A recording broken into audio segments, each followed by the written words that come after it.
All right. Live from New York, Mountain View, and Kirkland, this is Hangout Conversations with Rappaport. Hey everybody, welcome to Hangout Conversations. Sorry about the wait. 8 p.m. show starts, at 8:20, so thanks for being patient with us. We have an exciting show for you tonight. I have Chee and David Bennett from Hangouts, and it's amazing how it happened, and I'm looking forward to chatting with them and having them answer all your questions.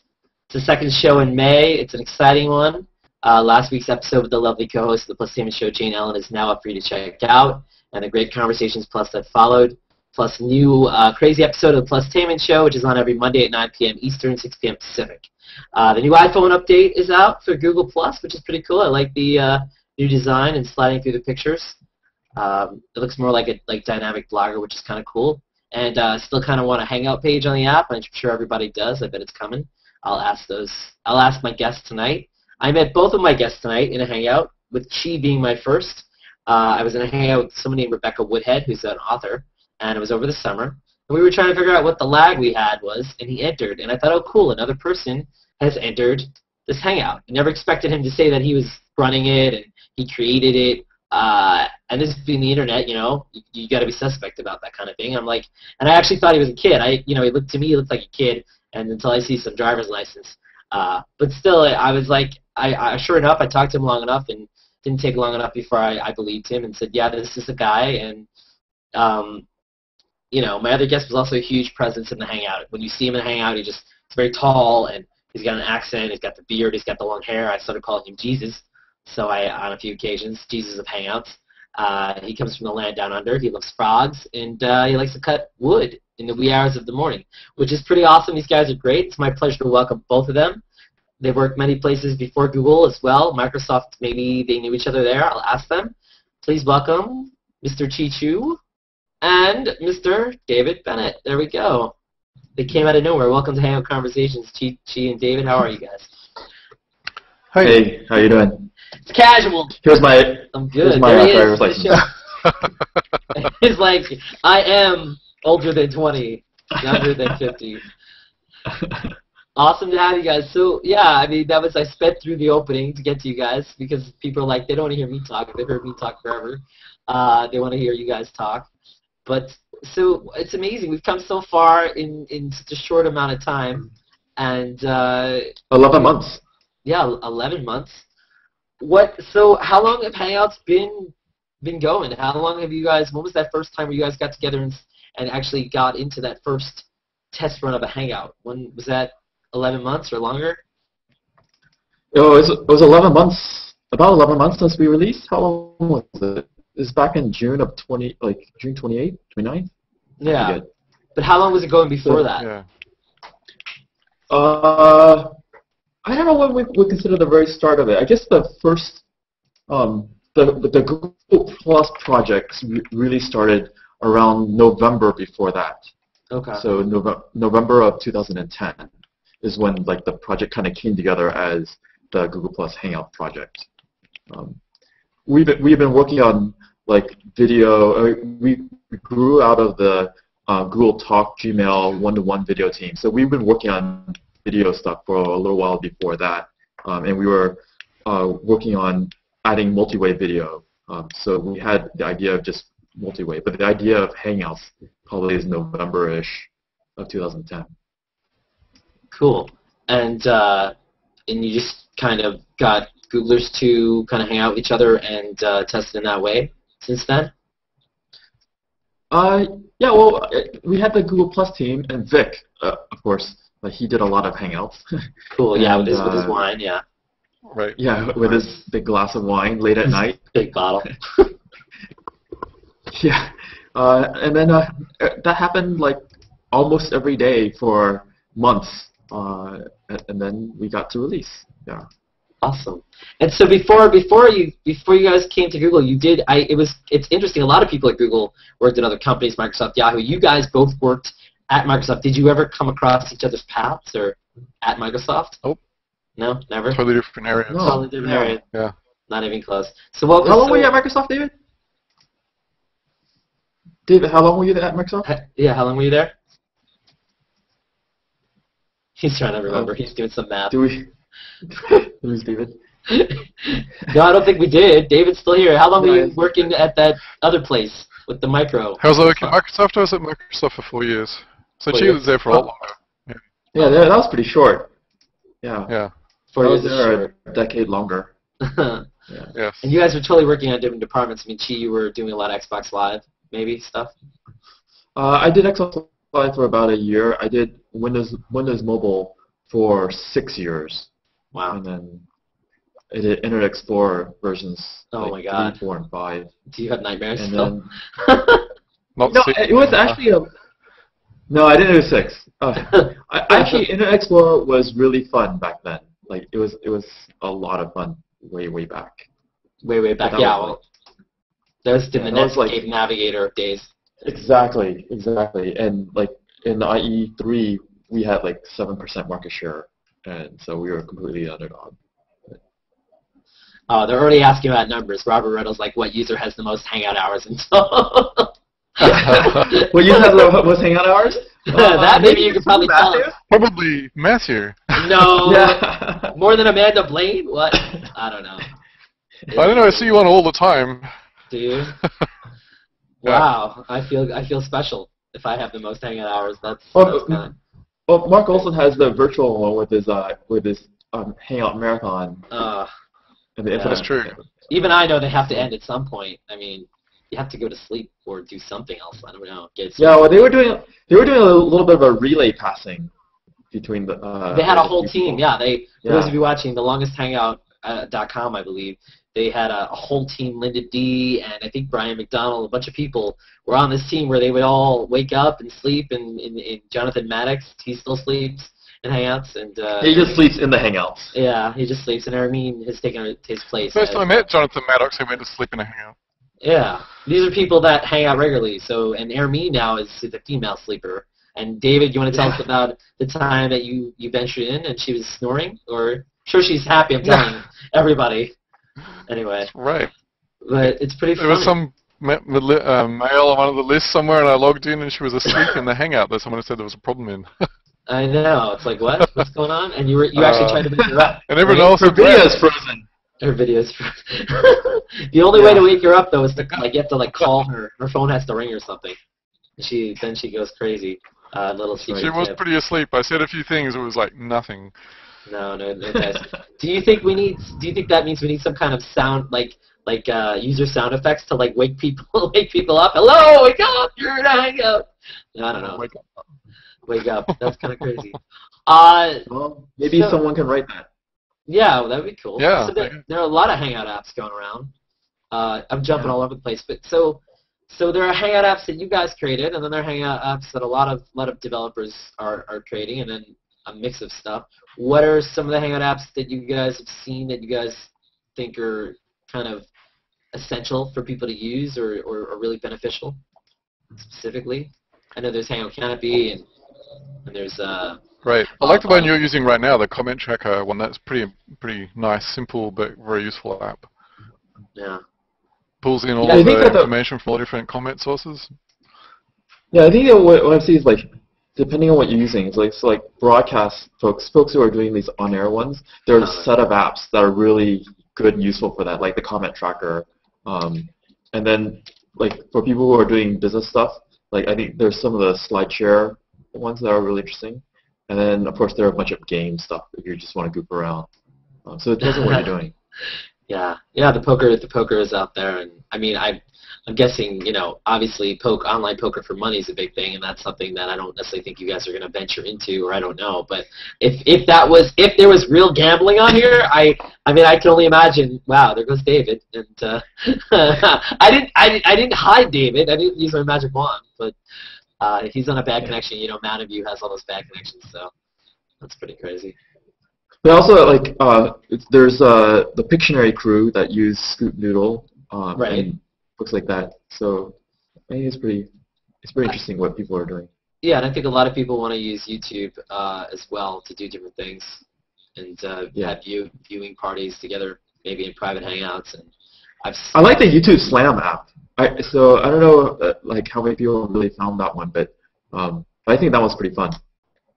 Yeah, that one is you get to there are two videos and you vote against each video, which one's better, pretty much. Right, and then you get a point if you vote with a majority.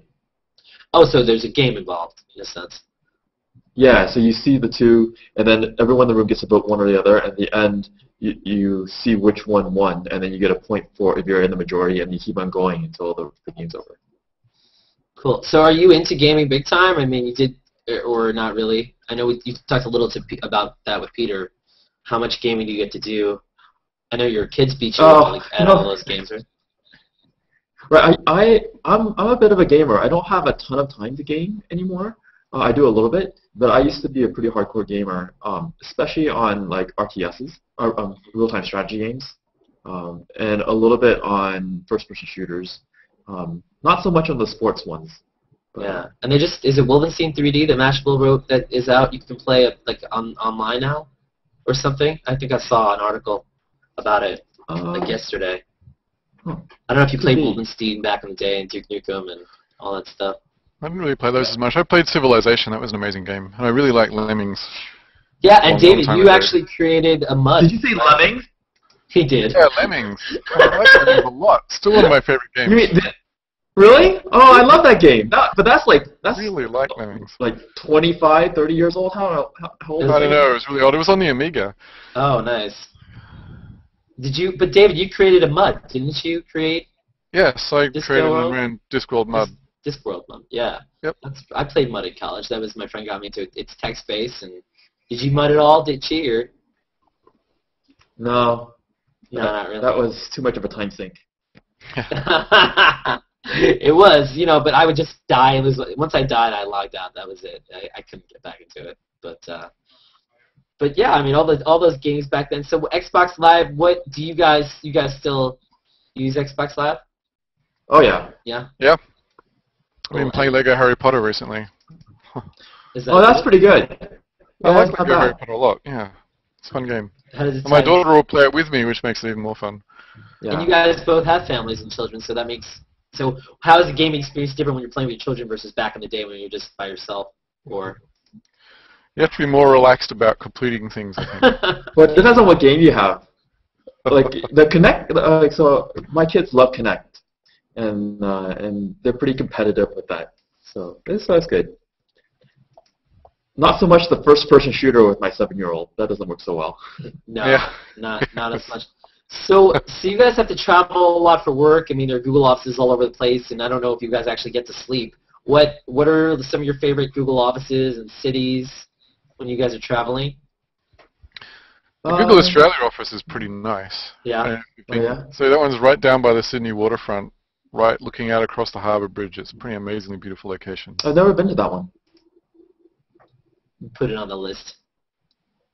What do they specifically? So each office kind of has a specialty then, for the most part, or like Kirkland is the Hangout team, and Mountain View is the head of everything. New York is maybe more business. I don't know. Just guessing. But yeah, New York is it has a character of New York, and they have the entire city block building. It's kind of crazy. Yeah, I'm actually going to be there tomorrow for my birthday. Oh yeah? So, yeah. Nice. It's kind of cool. I have the Googler. I'm having lunch with a friend. So. Well, honestly, I like the Kirkland office a lot. And I think it's the first building that Google built. So it's we designed it. The ones here at Mountain View are like hand-me-downs. We bought them and renovated them. Yeah, and they're still renovating the one in New York. It's a project. They have like tape everywhere, and they're working on it. Right. Putting it together. Those are all second-hand buildings. The Google Kirkland one is the original. What about the one in Stockholm? That one looked pretty nice. Yes, it's kind of nice. It's just 2 floors inside of an office building. It is pretty close to the train, though. Oh, that's good. The train station is right underneath the Stockholm office. You can actually walk out of the office and straight into the train station. And then there's one in Canada, and there's one in France. Yeah, there are 2 in Canada. 2 in Canada, my bad. Yeah, there's one in the Waterloo, actually it's Kitchener, and then there was one in Montreal. And so do you guys are constantly on planes, would you say? You travel multiple, you're frequent flyers by now. I mean, what is it like living like out of a suitcase sometimes, and is it you don't end up traveling all too much, do you, David? Do, I don't travel as much. No, and- Chee travels a lot more no. than I do. I You do mostly just mostly go Matt. down the mountain view every few weeks for a couple of days. Yeah. I travel like 2 or 3 times a month. And so that flight to Stockholm is pretty long, right? Yeah, I don't go there as much as I should. I'm going there in like 2 weeks. I think I've averaged about once a year, maybe a little bit less than that. I should go there more often than I do. But I come down to Mountain View quite a lot, and a lot of times I'll do a 1-day trip. Right. Back and forth in the same day. There's probably a Which lot is of hard in and of itself. It means you're getting up at 4 a.m. and coming back in the afternoon late. So you're not sleeping at all. Probably. How many hours do you guys get? A nice 4 or 5 hours of sleep? Or it varies, I'm sure. Depends on if you're releasing or not. 2 hours? That's Around true. June It 6th depends. when I was releasing, Oh, if you're really...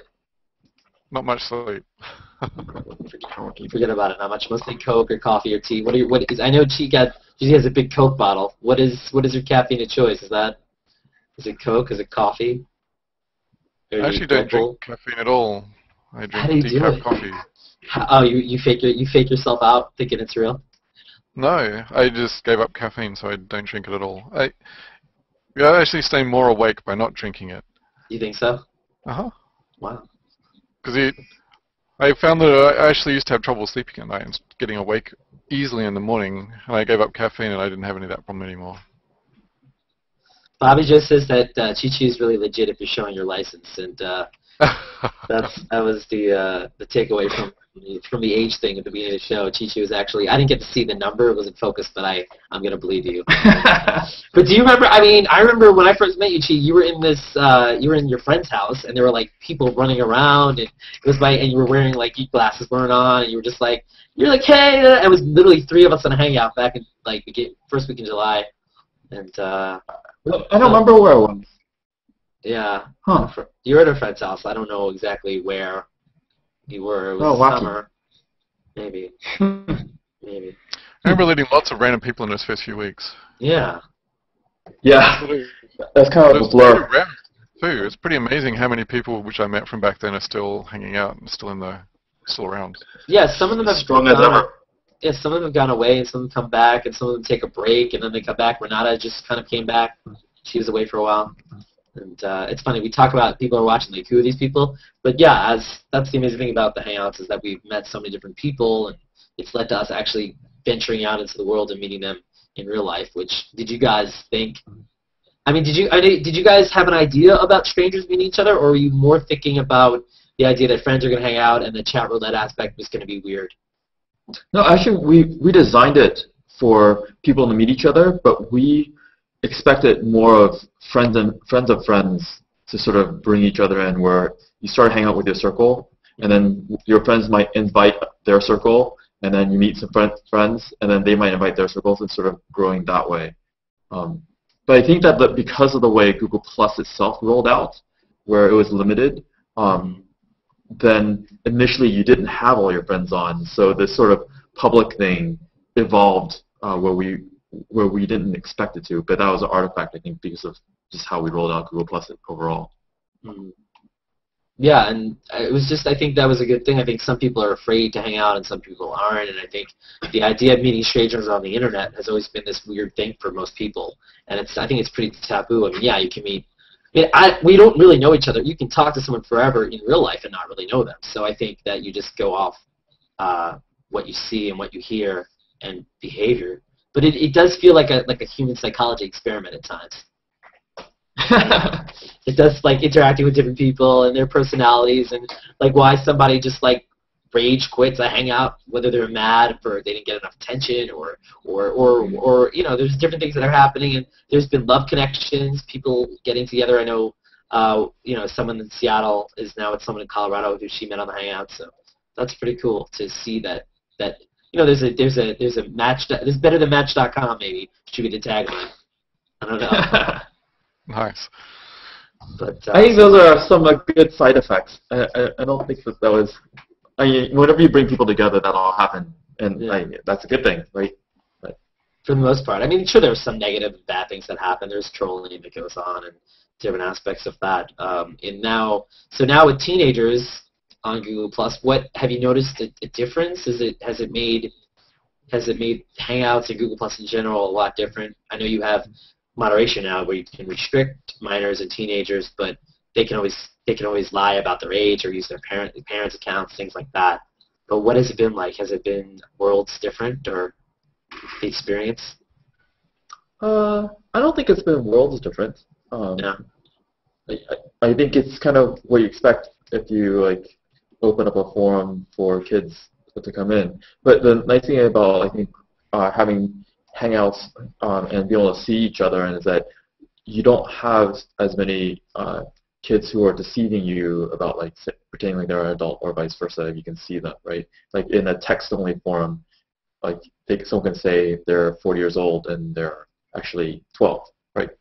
And that's a bit harder to do. Right, with video. Sure. And then there are times where you have like parents that are on their accounts that have kids with them, their own kids running around and stuff, which is interesting.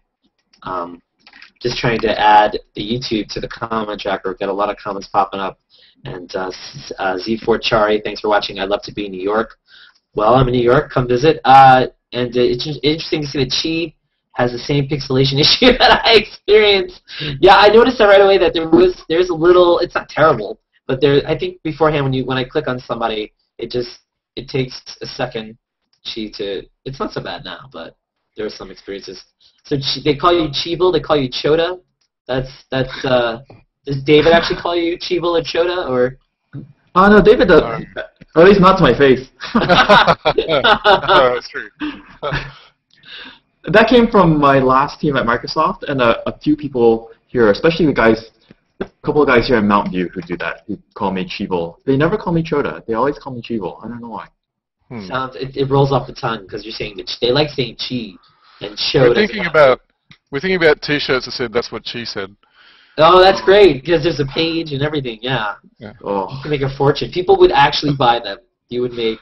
That's horrible. You could give all the money to charity. There you go. So it's fine. Love that. Mike Searle, actually, I had him make us a logo, but it was too late. But it's pretty cool.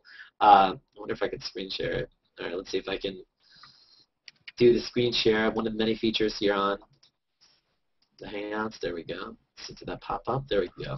That's what Mike Searle put the three of us together. Looking our dandiest. There we go. Oh, very nice. It's like we're all in the same place. We aren't? Of course we are.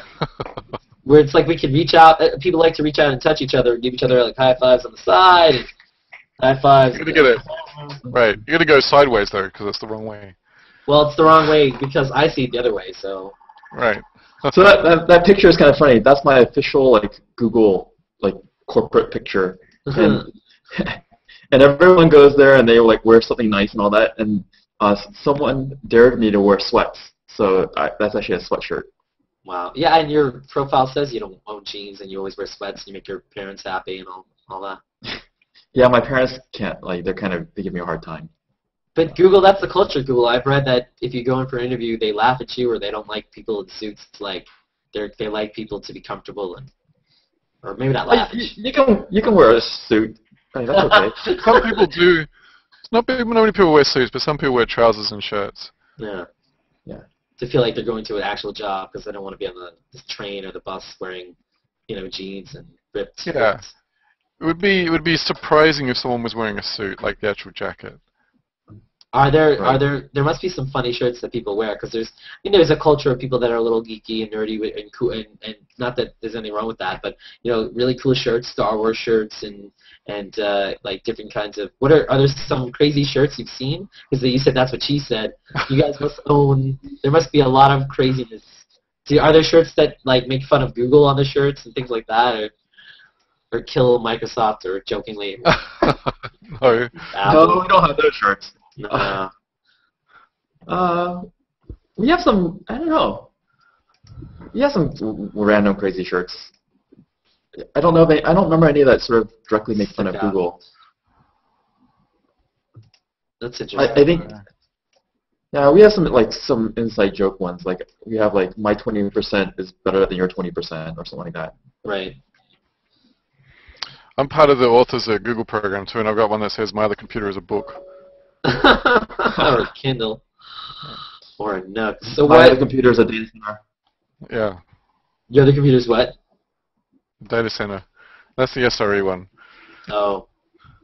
What? And they call you, and I saw Scrigmore. Is that, how do you say it? Scrig? S-C-R-Y. What is that nickname that you have, David? It's on your profile. Scrimgore. That's my middle name. That's not my. Oh. Well, it says other names. I thought that was like a nickname.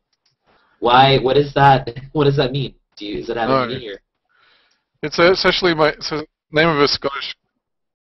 It's a Scottish clan name. My grandparents are Scottish. Awesome. And so you relate to William Wallace, or you're about the same size? That's right. 7 feet tall. That's right. Very brave.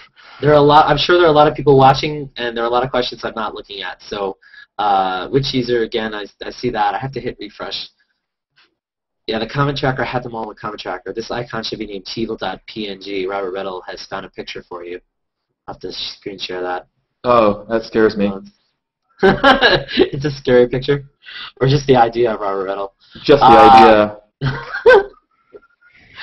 Okay, of course people are asking about HOA, and that was the big thing today. People asked, or yesterday, this week, HOAs, Hangouts on Air, or now it's capital H, or Spaces, or whatever, Hangouts on Air are public, and they're rolling out, and everyone wants them. When are we going to get them? Why No capitals. It's all lowercase. Oh, you were just joking about that? Or...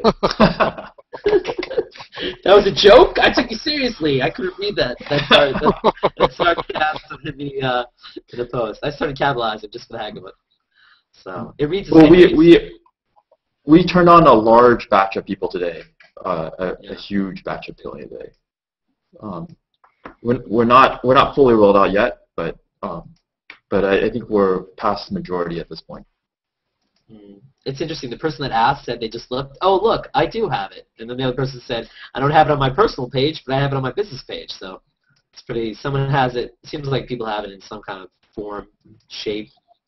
Yeah, we do the business pages, or the plus pages, and the personal pages independently. Like they're not linked together. Right. So you're not even aware, like when you're doing it, you're not necessarily aware when you're doing it that like we just did like 10 business pages and they're all the same person possibly, or because you're doing so many, or. Yeah, we don't do it one by one. It's just huge batches.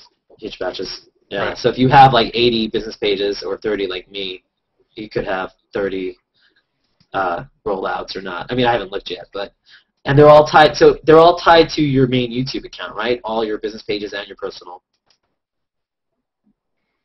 I think. Yeah, I think so. The YouTube ones don't work with the business pages, right? So it ties back to your personal YouTube account. Okay. Like the plus page will tie back to your personal YouTube account, right? But your business pages don't broadcast on YouTube, is what you're saying? No, so you can broadcast with your plus pages. Yeah. Oh, okay. And so, YouTube knows you as you. It doesn't know about the business page idea. It's a sort of separate layer concept on top of your identity that exists on Google Plus that doesn't exist on YouTube. Well, the workaround I found to use other YouTubes is you go to your YouTube that you want to use, you favorite the video on your main YouTube, and then you edit it to be your featured video on that YouTube. So that's the workaround if you want to have it broadcasting on your other YouTubes at the same time, if that helps. It takes time though. As you can see, David and Chee will tell you, if you really want to go full out and, post it here, post it there, post it on this social network, that social network embedded. I mean, there is a lot that, I don't know if you guys are working towards a solution for that yet, or right? It's still early though. Getting all the places where you want to post your link. And sorry, my dog is going nuts. Yes. Oh, it's your dog. I wonder where the dog was. Dog. Yeah, it's my dog. My sound effect. Michael Murata's here. He's doing the soundboard. But so a solution. Do you guys see solutions for lots of different? I might have to get up and show who's boss in a second. But do you see different solutions for Hangouts on Air as far as just I know you guys talked possibly about having other people help you out in Hangouts on Air, or I don't know what you want to talk about related to that, like ideas that you can talk about or not, or we can move on. I didn't quite follow the question. Yeah, that's usually how I ask a question. See, you can't follow it. By the time I'm done, you're like, was he asking me something? is there something in the works to make Hangouts on Air, promoting a specific Hangout on Air quicker, if you will, as far as I know you have the ability to have the URL for the YouTube and the embed, but as far as, you know, being able to send it to all places almost with one click, in a sense, to make it faster. Well, sounds like a good candidate for an app. For an app, okay. Sure. Yeah, we don't have anything right now, or I don't think there's anything short term that we have planned that will do that. But we're definitely thinking, like, as we see a more and more like concurrent broadcasts happening, like how do we help people find the ones that are more interesting to them? And that's certainly something we're thinking about, but we don't have a specific solution coming out right now. Okay. Yeah, and certainly the Hangout page, that was pretty cool to see. You want to talk about how that idea came to be and how you guys decided, how you guys, because for a long time, I know, Chee, you talked about not being sure about listing too many public Hangouts, right? There was sort of that idea where you didn't want it to become like chat roulette, and so now you can see way more. Do you want to talk a little bit about that and what changed your mind? Well, you know, at the core, we do a lot of watching for how people are trying to use it, and what works and what doesn't work. And like we're definitely seeing people trying to find public and trying to meet that way. And then a while ago, I did a post around like how to use search to find Hangouts, and sort of watching how many people are doing that. And in the end, like if people are trying to do it and it looks like it's working, then we want to make it better. Mm-hmm. David, you just Well, that's pretty much true. We've been talking about the idea of a landing page for a long time, on and off. Yeah. And yeah. Cool. And so I'm guessing we could expect a lot more on that page, possibly in the near future, or the more aspects on it. We certainly want to continue to improve the experience. Yes. Experience. And so what's it been? I know you guys have had a lot of different kinds of celebrities have used Hangouts on Air. In fact, I was telling you earlier, I watched Anderson Cooper before this, and Conan had one, and of course the president had one, the Dalai Lama had one. What's it like when a celebrity decides to have one? I mean, I'm sure they're all different cases. Do people like like for Obama, you guys all running around and tearing your hair out for it, or what? Like, was it crazy around there? That one was. Yeah, that wasn't too bad. Yeah. The crazy one was the first one we did with will.i.am. Well, we also had a big push before the. Oops, I got some Chee freeze. Freeze. We had a little bit of a push right before the Obama one, just to fix some of the issues. So. Right. The crazy one was when we originally released the idea of Hangouts on Air last year in November, and we did that Hangout on Air with will.i.am. The concert. Crazy. Yeah. Yes. No, the one before the concert. Oh, the one before it too. Yeah. The concert was actually pretty fun. It was pretty groovy. The concert worked pretty well. Yeah. So what? I mean, how does Hangouts on Air tie into YouTube Live in a sense? I mean, they're totally different. Or. Uses YouTube. Uses YouTube. No, because I know that like. I've never used YouTube Live. I don't know what the features are like. I don't know if the features on YouTube Live are way different than the features on Hangouts on Air. Are they comparable feature-wise, or? Well, I think that it's sort of a subset, right? Like, we are one type of YouTube Live. Right. Okay. And YouTube Live can do a whole bunch of things. If you go direct with that, you can have a lot more control over like your bit rate, or your like resolution, and you can do a lot more things. This one is focused on the conversation, like in this specific format, and we make it really easy to have this conversation. But then this all then feeds into YouTube Live. Okay, that makes sense. I'm just looking at some of the comments as you're talking. Yeah, so everyone watching, after this is over, we're going to do Conversations Plus, and I'm going to allow as many of you in to ask your questions as possible. And the person who started the Hangout should be able to Okay, so yeah, that's one of the features that's been requested. Being able to rearrange the film strip is a question that people are asking, a feature that a lot of people seem to want. Mm-hmm. That's good idea. That's it. Okay, that's enough for that one. The The minimum width is a problem on notebooks, or okay, that's just like a bug. Maybe Robert's talking about. Minimum size should be fine now. It resizes itself correctly to do with minimum size. It should put in scroll bars if it gets too small. And they're asking about using Hangouts on Air mobile. That seems to be a big thing that people want, and that's probably tricky. Is there anything you can comment on that? That's definitely something we want to do, and we said that from the beginning. There are some technical implementation things that we just need to work through and get the whole thing implemented. Yeah, because obviously mobile, especially like you look at the Occupy movements. I know I did a live one with somebody on a laptop when I was using live stream to stream Hangout conversations or anything, and just the idea that you could be out in the world with the on air. It's literally like having different news guys all over the world, which is kind of cool. Right. I remember being in a car with somebody too that was pretty groovy, where they were driving around in a car in Bucharest or something. Yeah, well, last night Renata was in a car at the same time as Livy in California was in a car, and they were both driving next to each other in the Hangout, which was kind of cool. And you could see like the driving view, and you could see the road view. But it was cool. So so Hangouts have been pretty amazing. There's been. And I know you talked a little bit about because of audio and video quality, and people are probably, ask, oh, when's the quality going to get better, this, that, and I think you guys are really working on improving that. But, I mean, there's so many musicians, Daria Musk, Kenneth Fay, Ryan Van Sickle, Sweet 709, so many different artists as well. So the visual and the audio are big key to what we're doing here and what the final product is. So is that a main focus, or what are you totally surprised by the amount of people that have come out and just let themselves go and do crazy stuff here? I've been surprised by. Yeah, I'm kind of surprised with how many people are on and kind of let themselves go. That's certainly true. They do. Some people let themselves go a lot. I don't know how many of my Plustainment shows you watch. You probably shouldn't watch them, but anyway. But some people have done some crazy stuff. Yeah, body painting. That was a big thing. You've done a few of those ones, right? Yeah. The body painting ones. Yeah, I've done one, and Cam's done, and yeah, Paul's great, and it's that was something tricky too, because body painting involves nudity, but it's artistic, and so but there is no and there's no nudity on HOA, but that was artistic, so. It was an interesting, I don't know, I wouldn't say problem, but I guess cautious area. I don't know what you call it.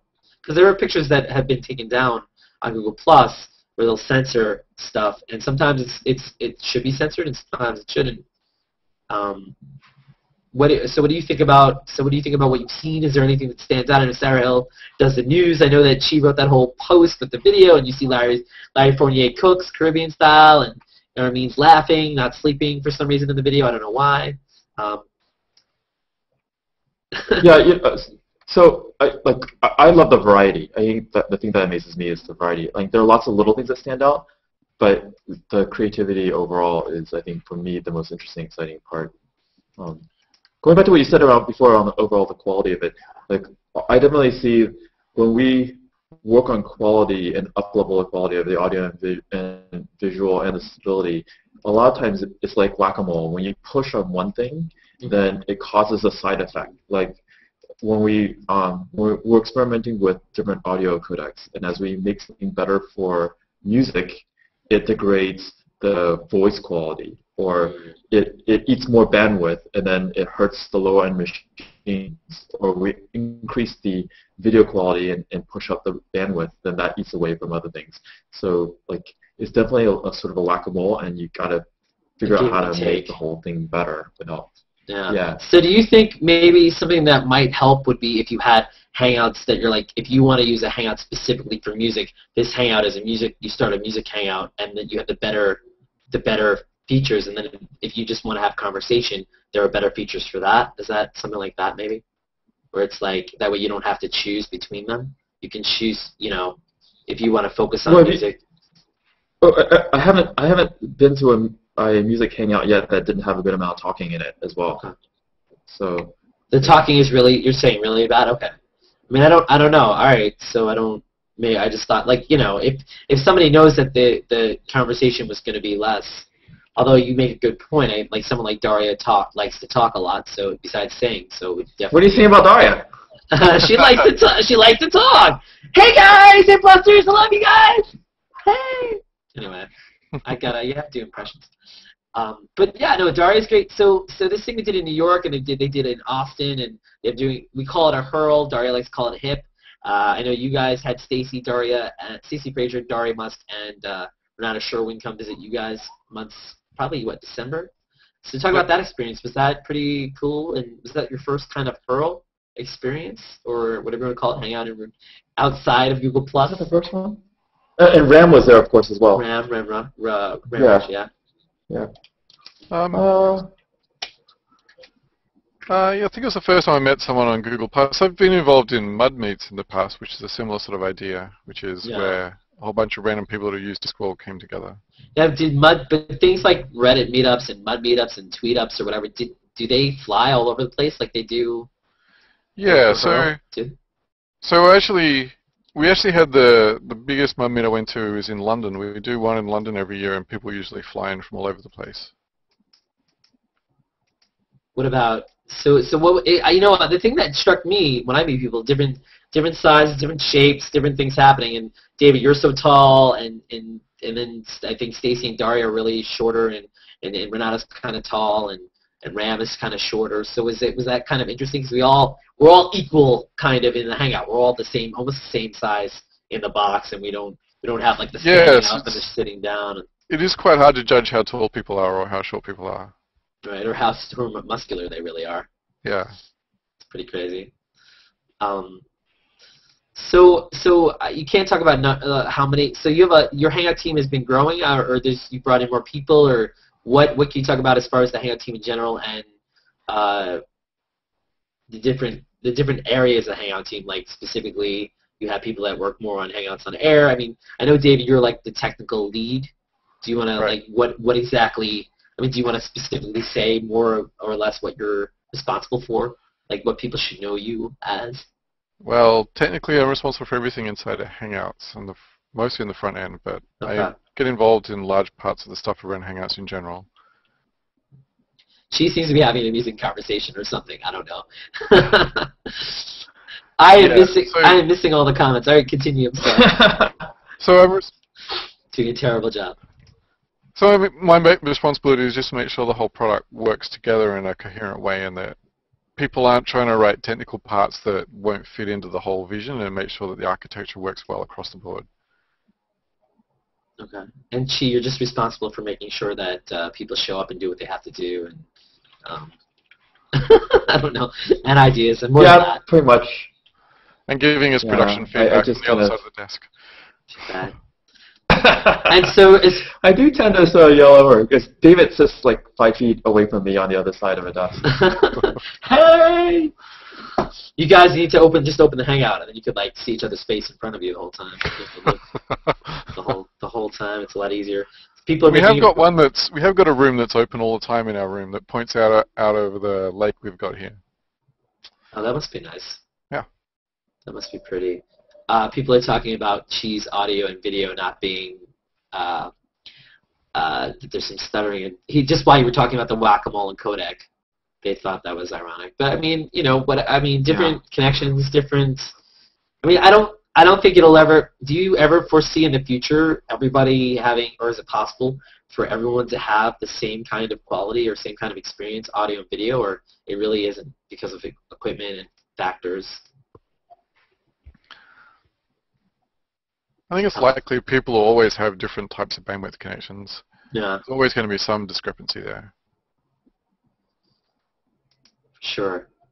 And I think the musicians. But I think over time, there's no question that everyone's quality is going to get better. I mean, if you look back at where we were even like 10 months ago, the quality now is even though we have stutter and everything, we still have lots of issues that we won't work through.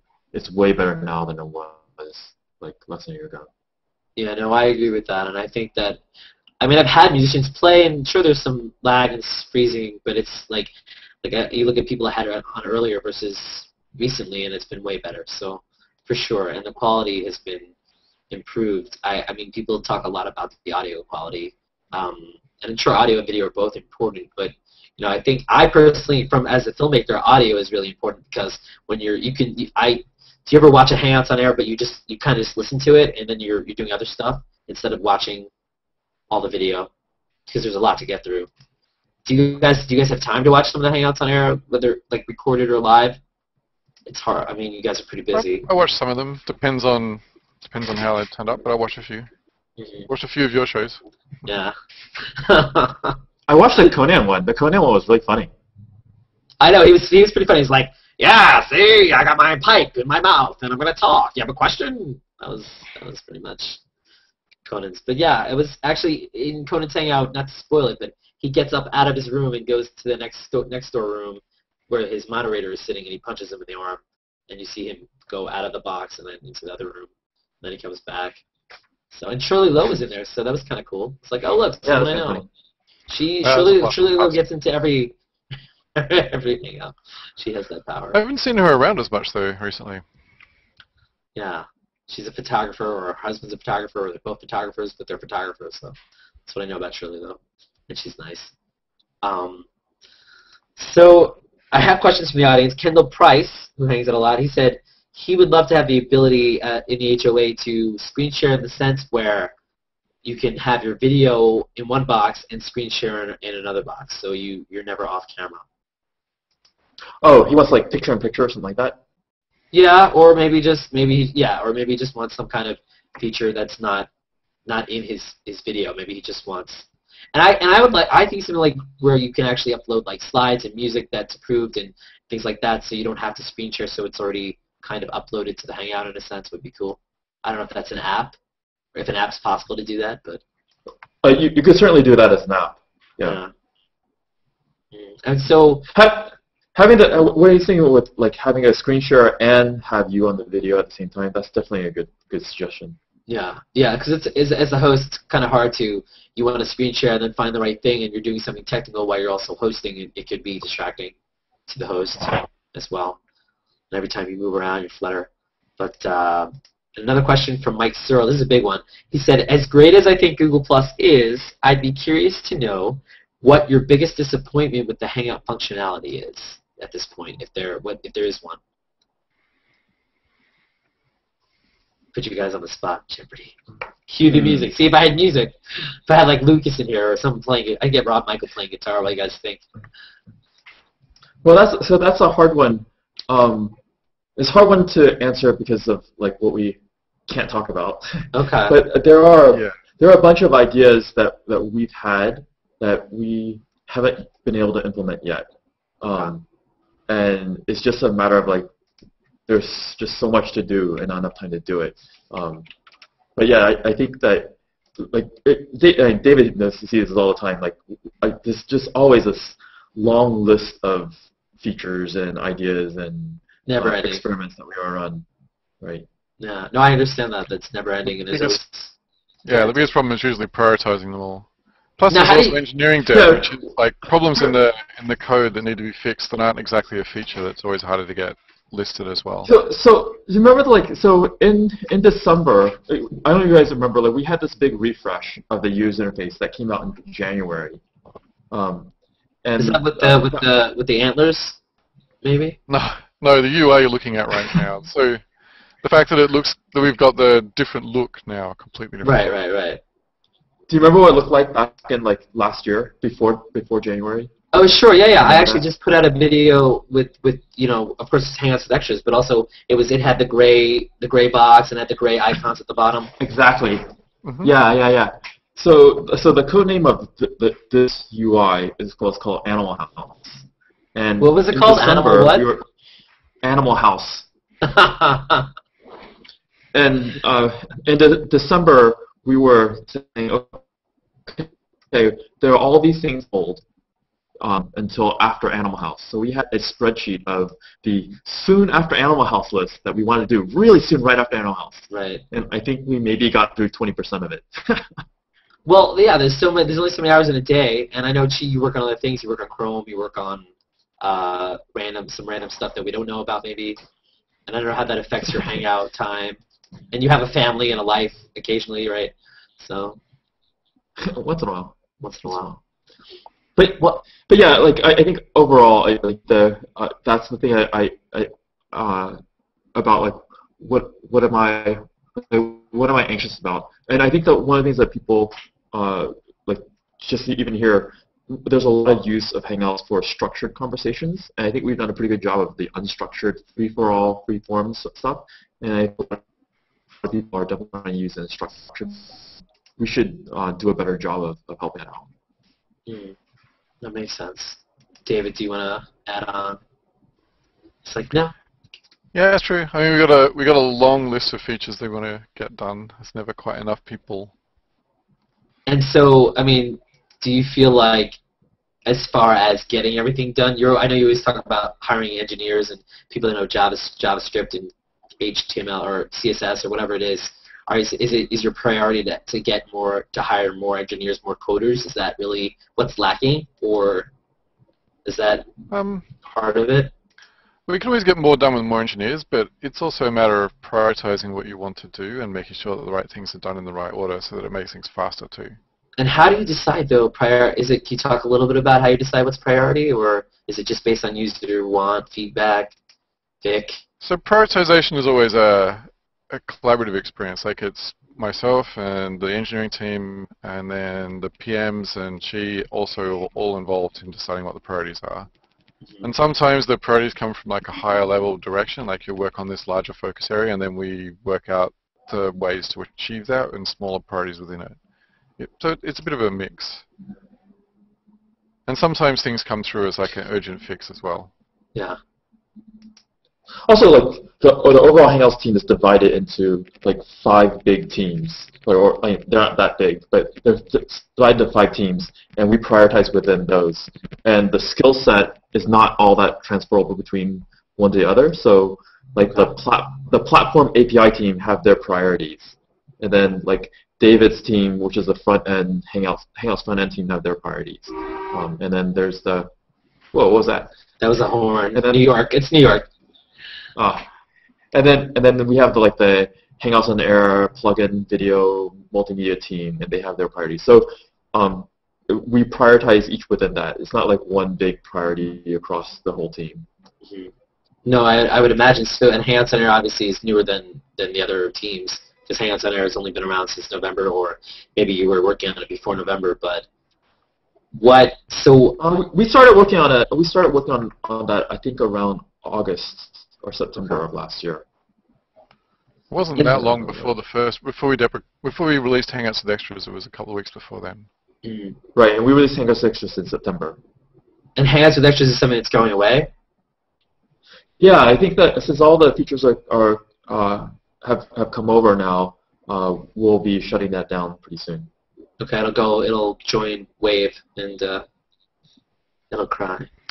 Where's the old UX as well? Like, that was the original UI that we were designing as a multi-way video conferencing system. So Hangouts with Extras was actually kind of around before the first other Hangout, in a sense? Yep.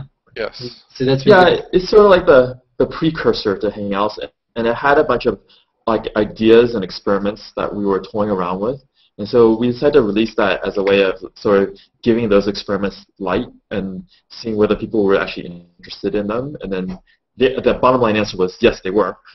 And then we decided to just bring all the features over.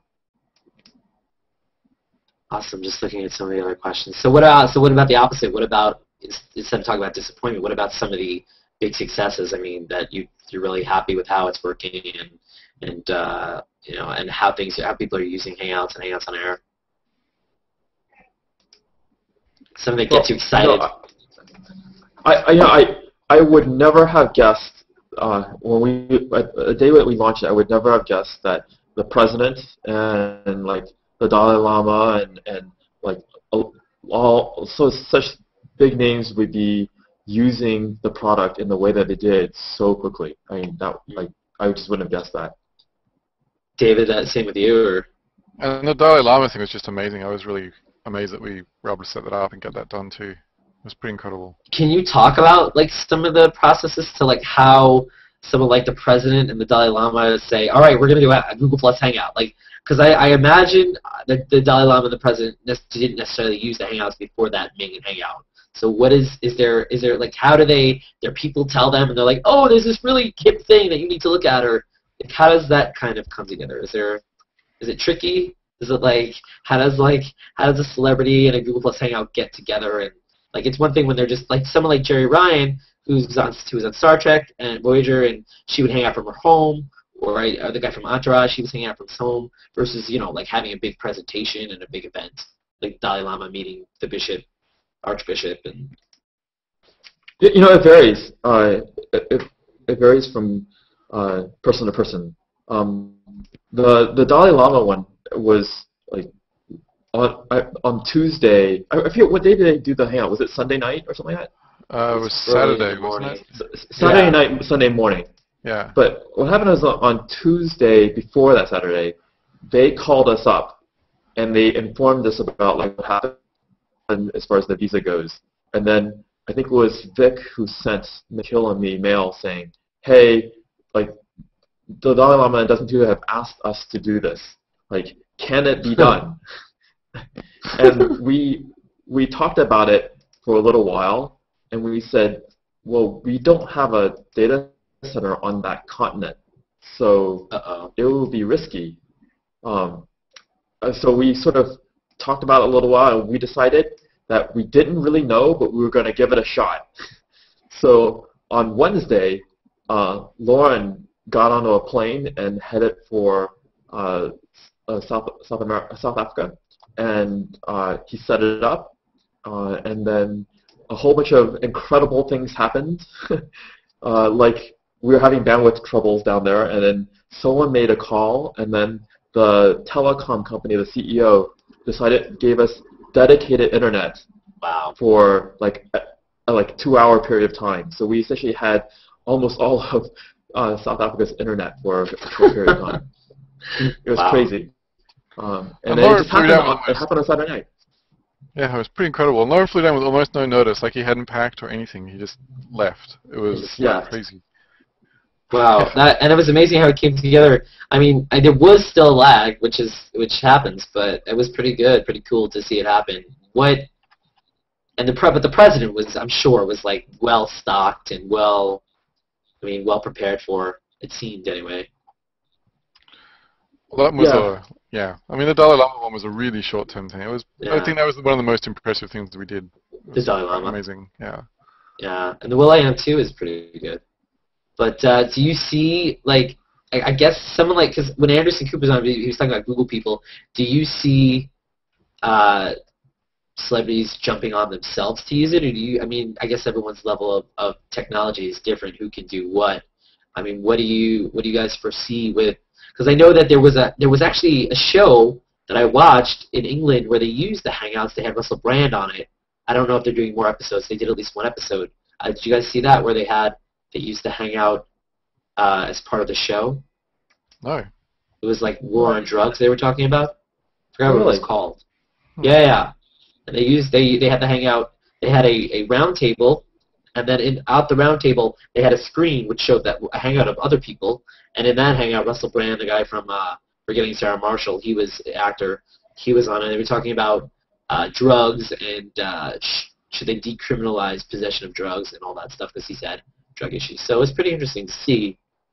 But actual Hangout shows, like actual like companies, celebrities, and like full on production value and stuff. Like, is there anything that you know about that you could talk about related to that, or that you foresee in the future? I don't think we can talk about any specific events upcoming. Okay. Yeah, I don't know if we can talk about any upcoming events, but we definitely get a lot of requests, and it's been something where actually at one point not too long ago, like from an engineering point of view, we decided to actually pull back a little bit from the big events because it was just taking a lot of engineering time and like impacting our priorities of just actually implementing features and fixing quality and all the actual product building work that we want to do. Cool. What was that? Okay. Question from the audience. Google from Being Vague. Hey, Being Vague. Is it a vague question? Does Google hire people? Yeah. So they want to know about hiring of the creative and communications and art-based people. And does maybe you have some of those in the Hangout team versus just the engineers and the tech type people, or like what's the process and how many are there people that work?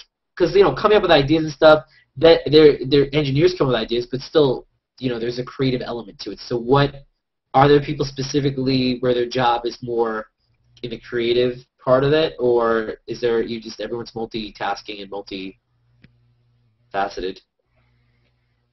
Well, there's product managers who are sort of responsible for the product direction. Okay.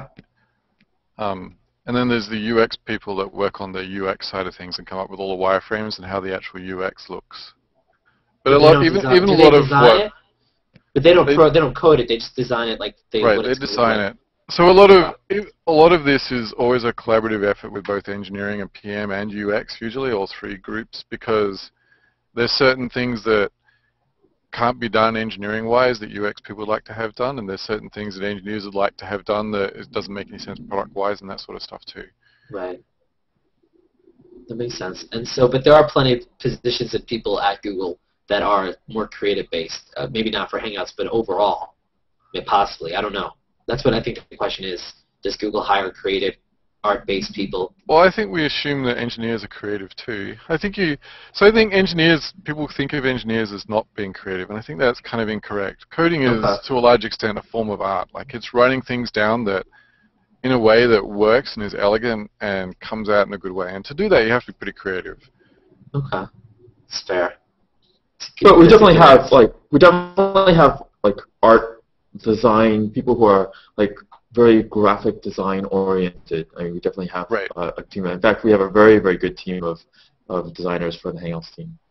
Right. We have people that do all the UX. The UX that you see here was designed by designers that do UX design. Mm-hmm. Yeah, no, and it's really interesting to see as new things pop up and where they pop up, and there's stuff at the top and that used to be at the bottom, and then back and forth, and sizes of the screen, and and it was interesting. I was telling David with the extras, extras is on is vertical, and this is horizontal, and it was interesting to see, and I guess that's why people want to move people around and all that stuff. But you guys also work on Gtalk as well, right? Gchat and Gtalk, which Hangout kind of uses, or right, it's one team. It's really sort of a communication team, and the Hangouts product kind of grew out of the original Talk communications team. And so you'll see a lot of elements that work together. Like you see the chat capabilities in Google+, and it's integrated in and launches into Hangouts and has the notifications.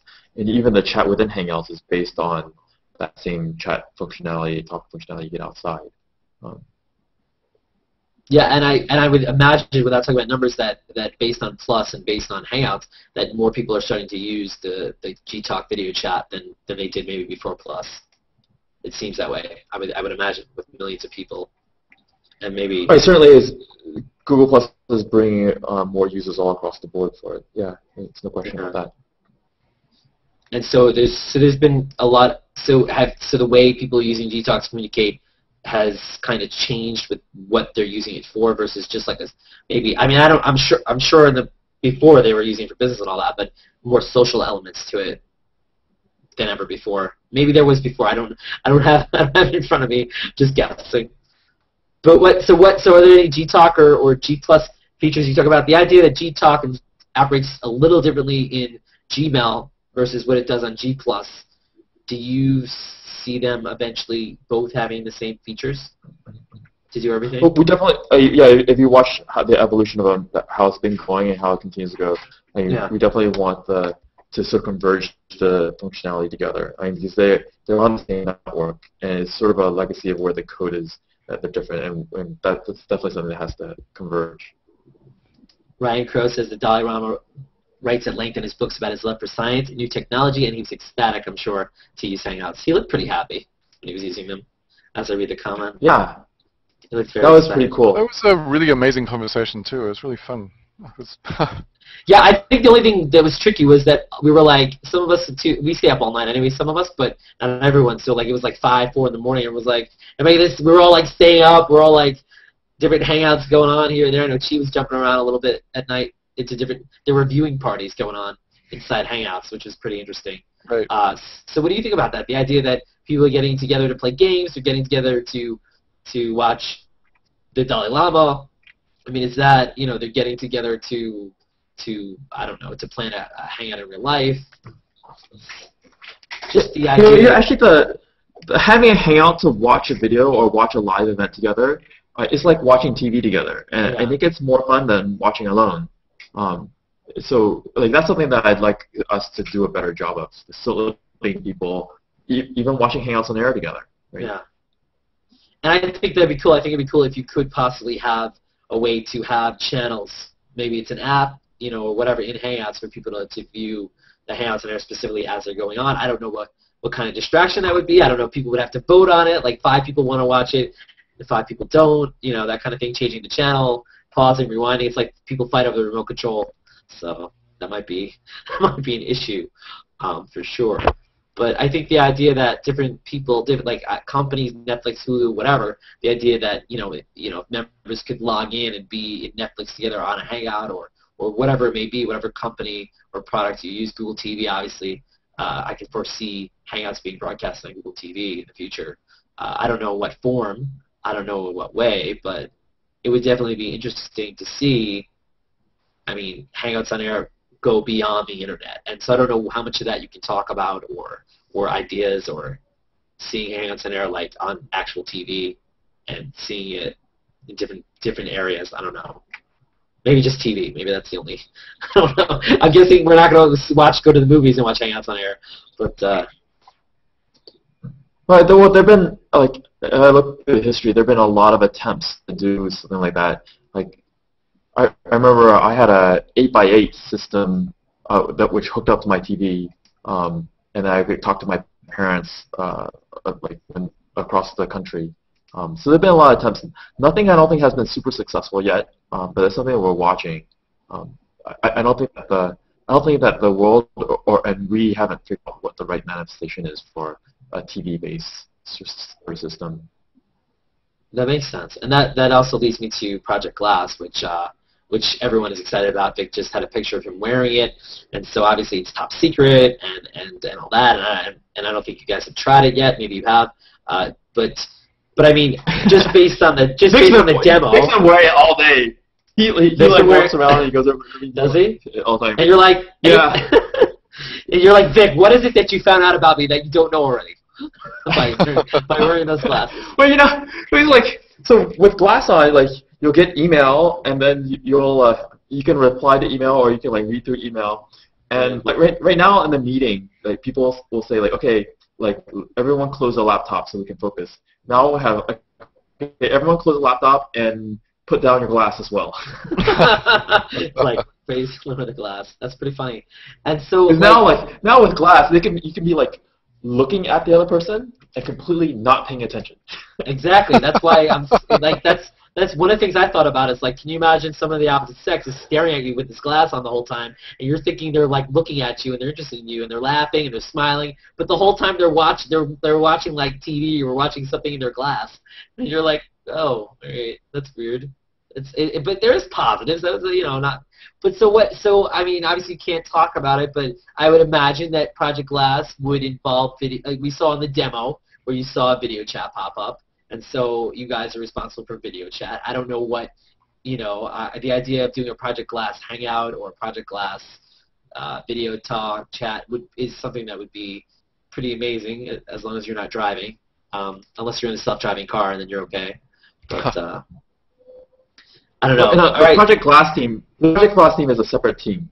Okay. And as the world knows, Sergey is heavily involved in driving that team, and we provide infrastructure, and they do what they want with it, and really they haven't come and asked for very much or really shared a lot of their plans with us either. I mean, they just kind of do what they do. That's interesting. But I did notice, I mean, the demo is just a demo. I don't know how real the demo is to what you actually see, but I did notice that little circle that you see when you load a Hangout app, that was in the demo, which I thought was interesting. So I don't know if that's that little circle that loads Hangout apps, if that's related to other projects before Hangouts, or I think For the vast majority of the Hangouts team, what they've seen and learned of Glass is the same as what you've seen and learned of Glass. I think there are like maybe 2 or 3 people who've actually played with Glass at this point in the Hangouts team. And is it something that you think would be comfortable?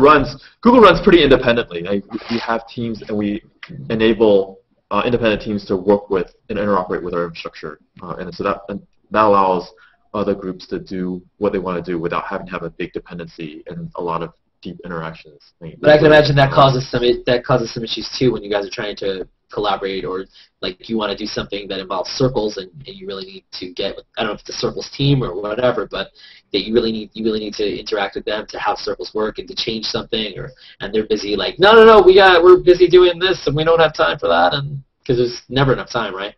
But so what is that kind of communication like? Do they have the Google Plus teams all, like the heads of them all, like, do they all meet? Have they had those kind of meetings together where they just throw out ideas together, or is it like some kind of, like, is that like I mean, I don't know, we could talk about the process of that, and because Google Plus, there's so much you do in Google Plus, and like you said, they each Hangouts has its own team, I guess the Stream has its own team, and I don't know what else has its own team, but Pages has its own team.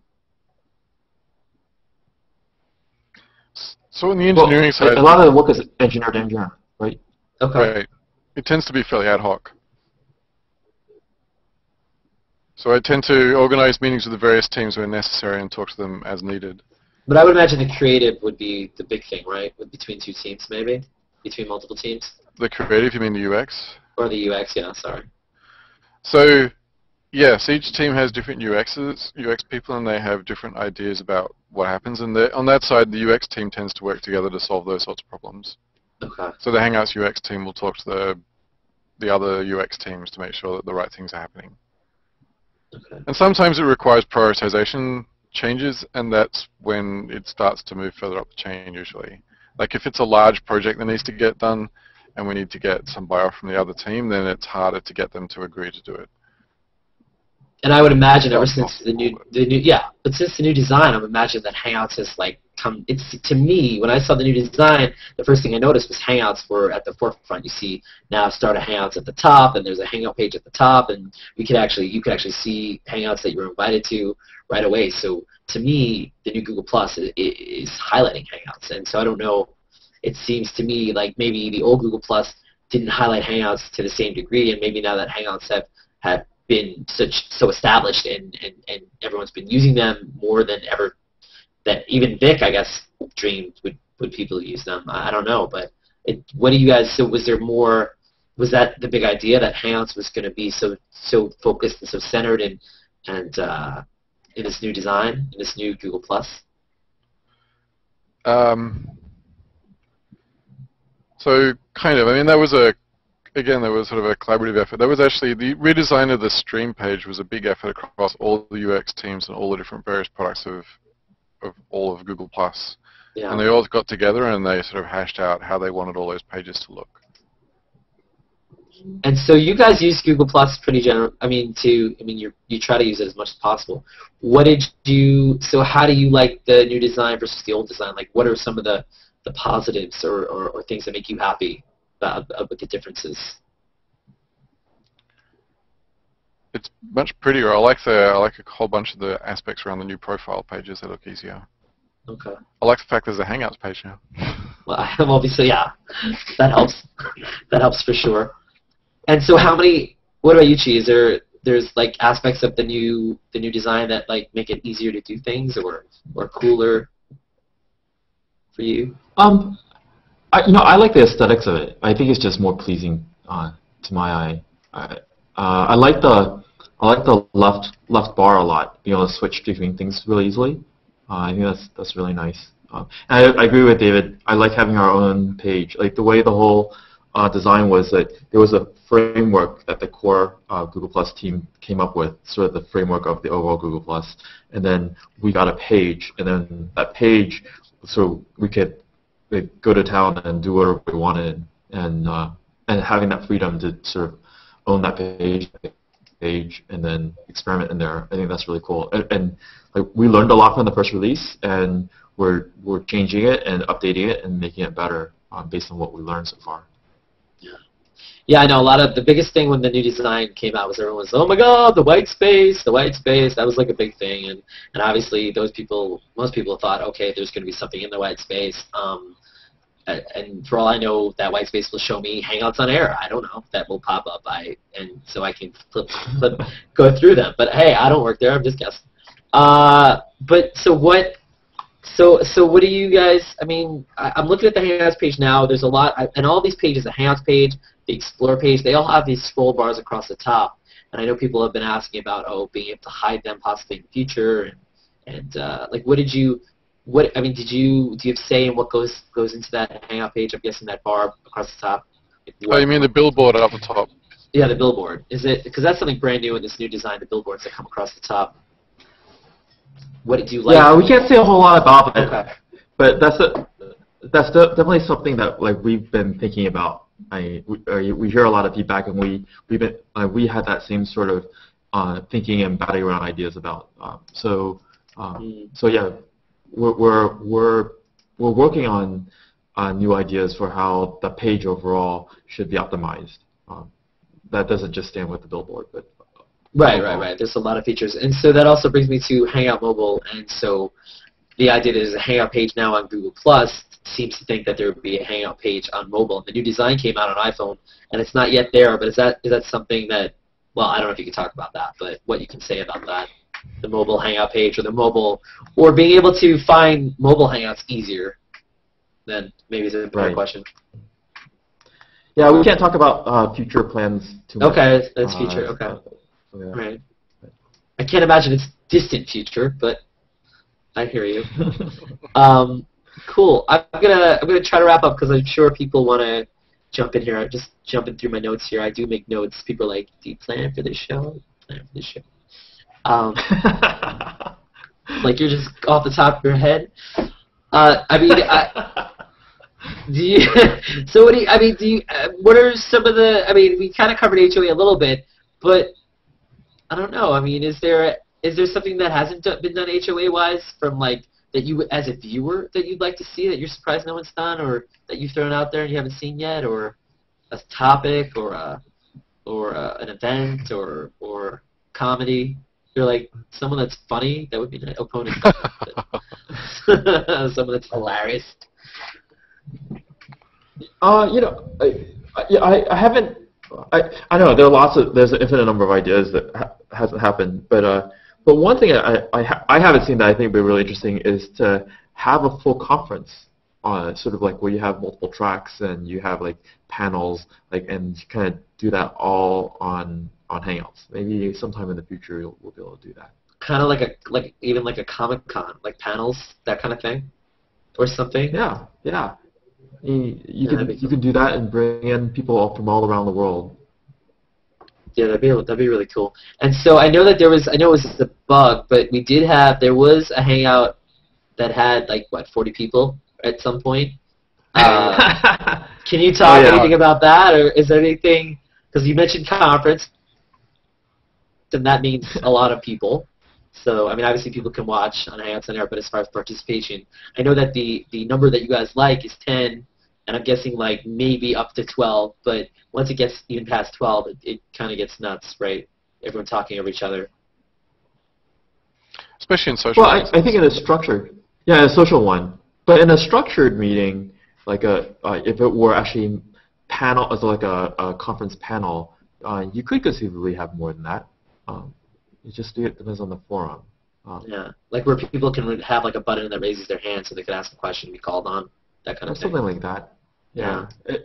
I think it's just the social one where everyone's having a discussion together. Like that's the format that if you get really past like 10-ish, I think the quality conversation actually goes down.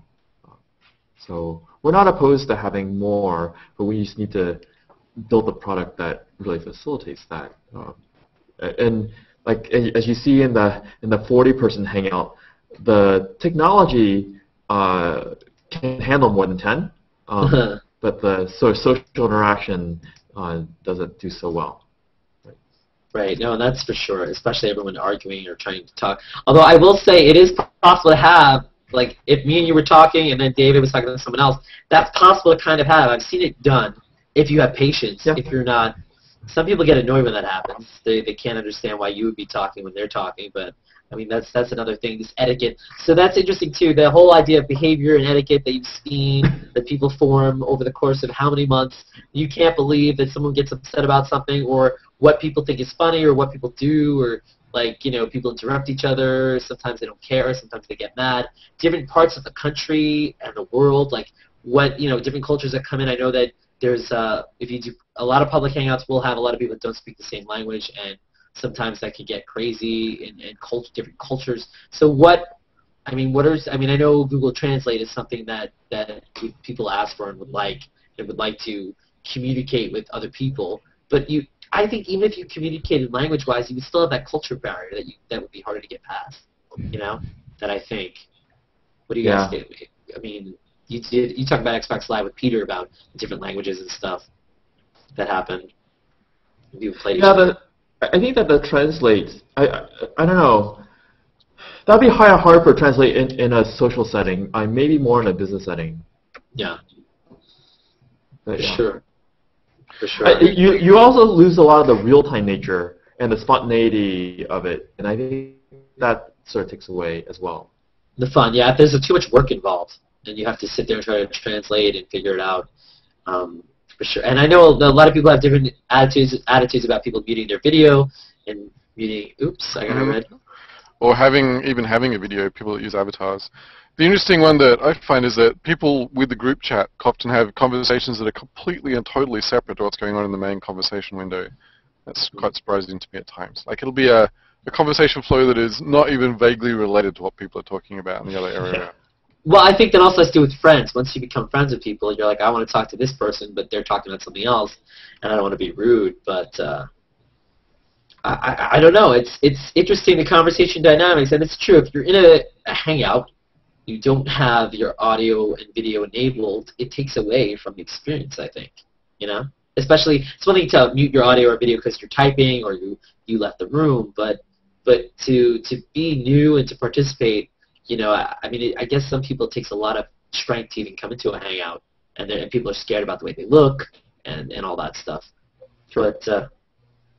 But I mean, do you guys agree? I mean, I think most people would want a full 10-person hangout where all video and audio was enabled. You know, that would be ideal. Well, we certainly believe that the richest communication is when you can actually see each other and sort of see people's expressions, reactions. I think that's just, you miss a dimension of communication if you don't have that. I know that some people are camera shy, and that's normal. I think it's funny, like, especially if you're hanging out a lot with other people, and then after a while you know the people, and you still don't want to show your video.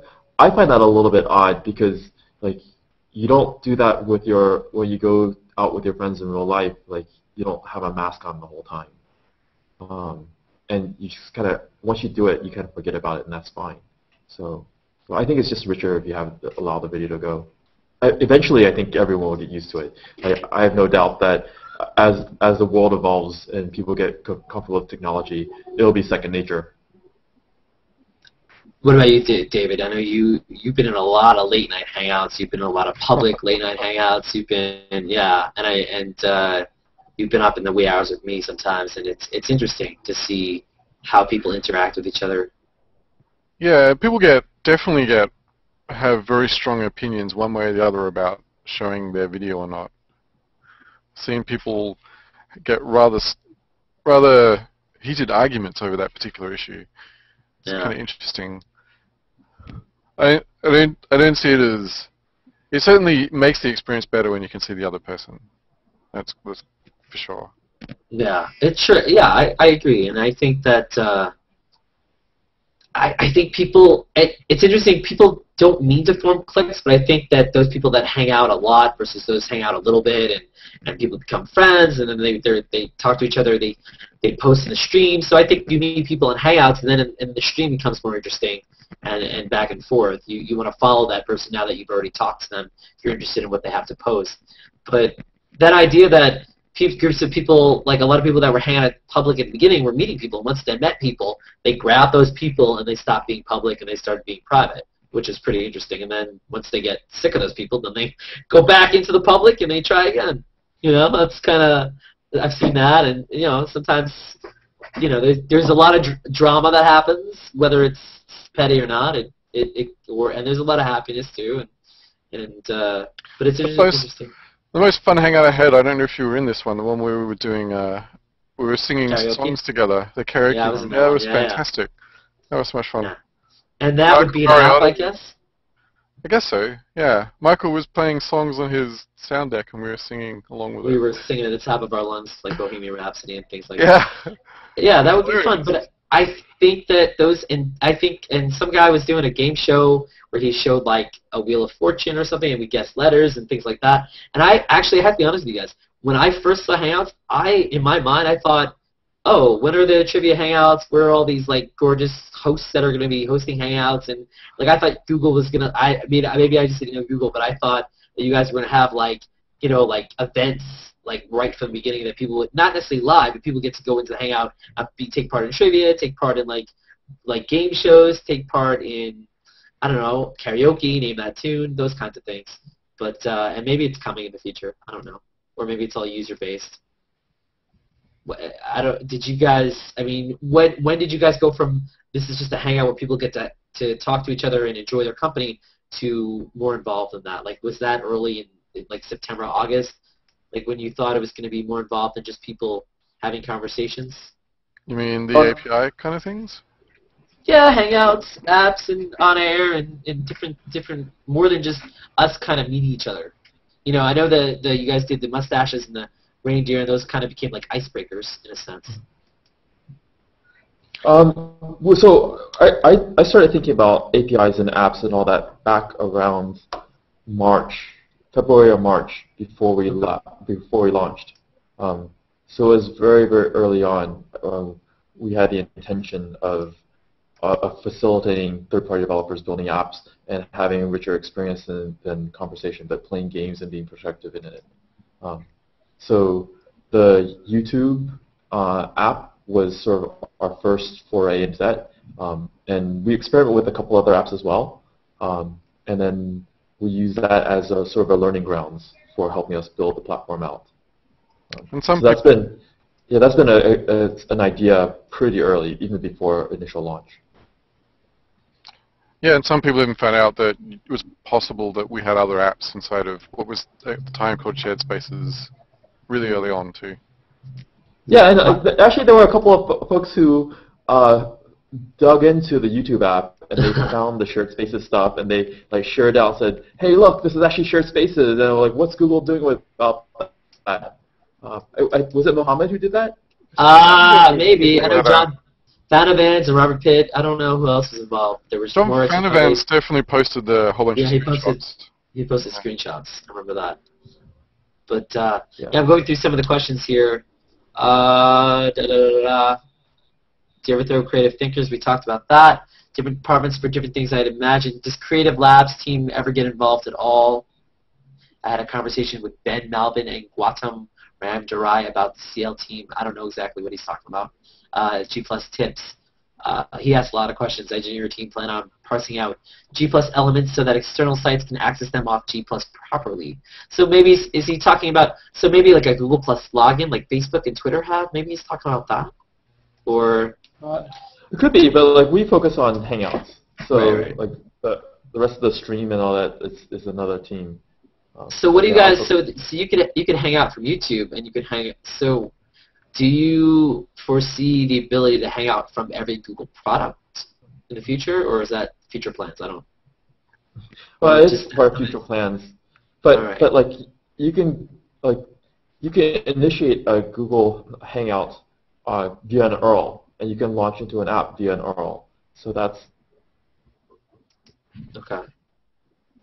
You saying URL as versus URL?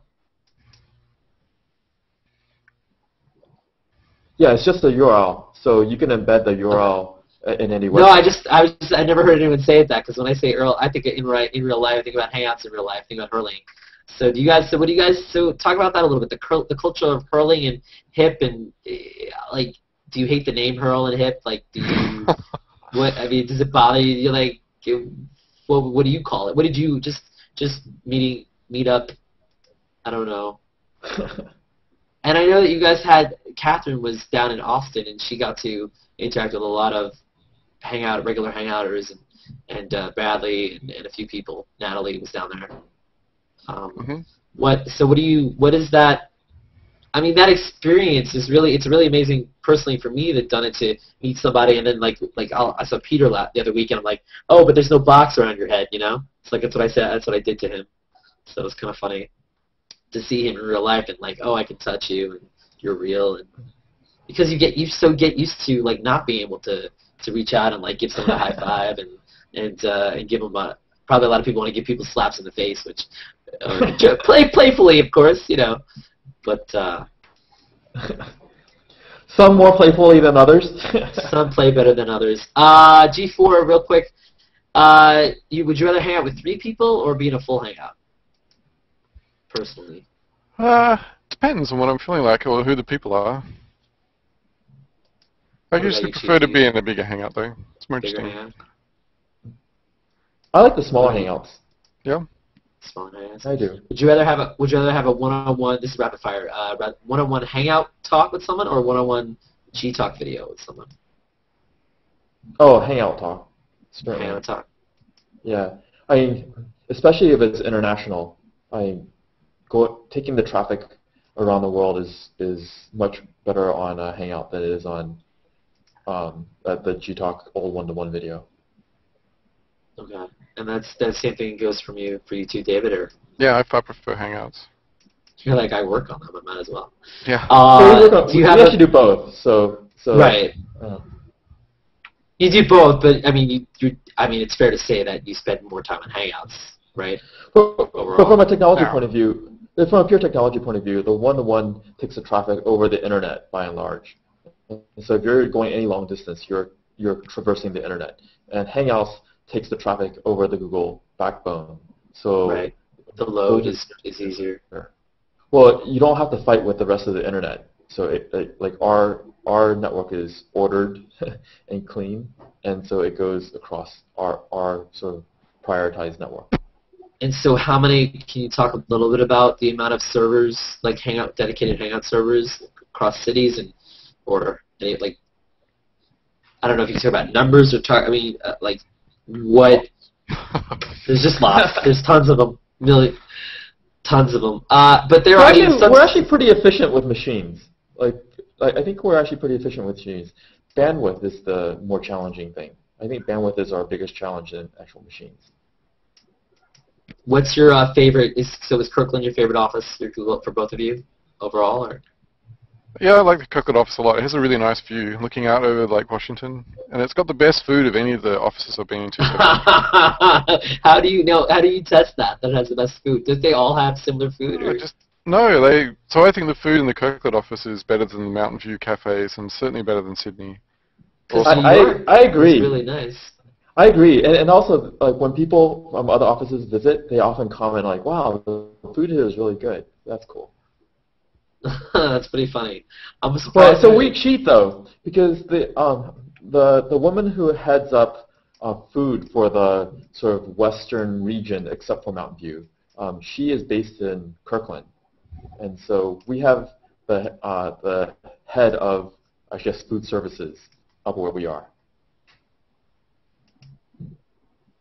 So good food. I like the London office a lot. You know, like that's pretty cool, and they're like down the road from Buckingham Palace, and it's a nice view. And I like the food over there actually a lot as well. But the office is cool. The British and their food, they get a bad rap for that. And what about you guys? I think you're both into Star Wars. Well, you know, Star Wars movie? We went over there to the London office, and one of the guys in my team went there. They have a lot of really interesting potato chips. This is kind of bizarre, but they have a lot of really interesting potato chips. He kind of went to town on potato chips. They had like shrimp and cocktail potato chips, and they had like mashed potato and gravy potato chips, and like all sorts of weird potato chips. Yeah, it's the same in Australia. So you don't get. So one of the standard ones in Australia is tomato sauce, which you call ketchup here, ketchup potato chips. And you don't get those in the US. Yeah, I've had no. You can find them ketchup potato chips. Not Really? as I think they're rare, but I've heard Pretty of them. rare. But yeah, Australia has a big variety of random types of potato chips and Australian pies. Like I actually like some of the English food, like fish and chips and Cornish pasties and things like that. Good thing. Yeah, Good. and stew and yeah, pot pies and all that good stuff. Yeah, I don't know.